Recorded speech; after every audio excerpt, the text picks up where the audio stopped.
It's time to go back inside the coach's room. I'm Petey, and today let's take a closer look at Game 5 as the Winnipeg Jets shut out the Dallas Stars 4-0 and move on and force a Game 6 in Dallas. But before we get to the first goal, I want to talk about Connor Hellebuyck. And you can see early in the second period, the Winnipeg Jets have the Dallas Stars surrounded on the strong side of the puck, but they allowed Thomas Harley to sneak down the weak side and get to the front of the net. It's one of the problems they had early in this second period, allowing players to get too close to the blue paint.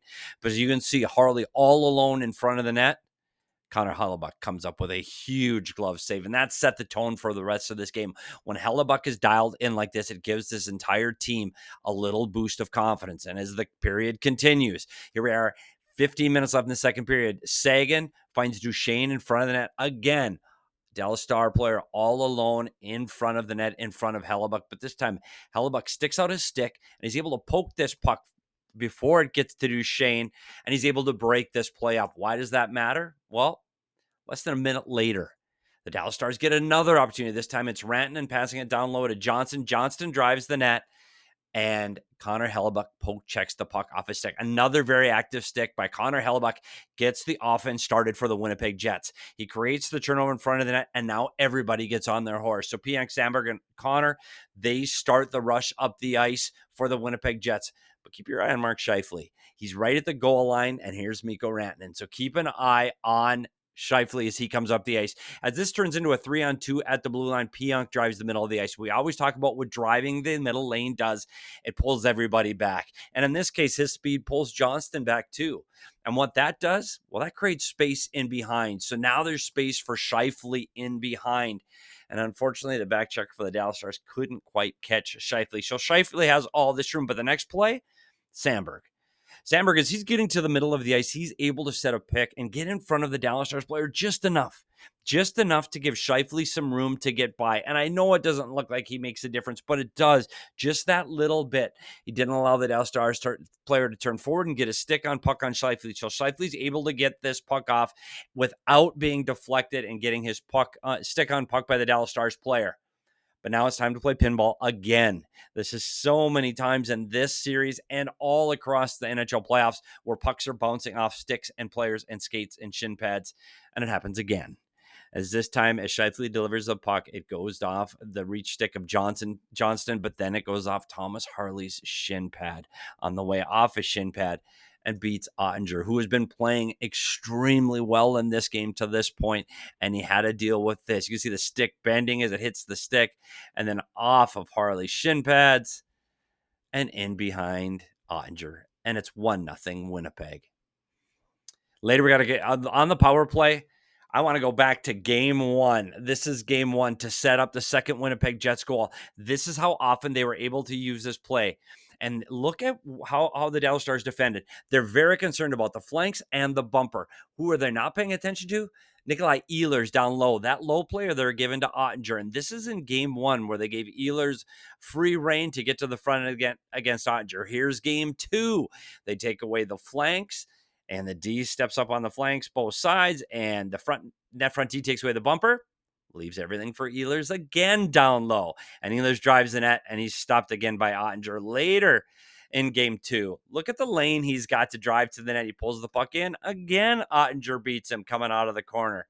So let's go to game 5. The same thing, except this is a 5-on-3. And you look how aggressive the top of the penalty killers are for the Dallas Stars. If he's playing back down here where he's a little bit more calm and setting up this triangle for the penalty killers, he might have a better chance of picking this play off, but he's very aggressive. And when you're that aggressive, you're going to open up lanes. So Scheifele's able to throw this in behind to Connor on this wide open lane. And then again, we talk about how concerned they are with the flanks and taking away that. The Dallas Stars step up on Connor, and that leaves Ehlers again to drive the lane on Oettinger. This time, Ehlers wins. And you can see it from this look just under the stick of Oettinger, just misses it, and then his leg just gets by the outstretched shot. Ehlers wins this one. It's 2-0 for the Winnipeg Jets.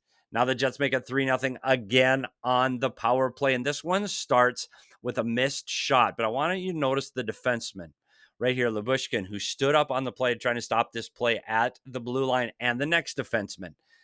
As Thomas Harley dives, Thomas Harley is here Lyubushkin is here, and it's going to matter in just a second. Iafallo misses the net, and the puck comes around the boards. As the puck gets all the way to the top, it's held in by Pionk.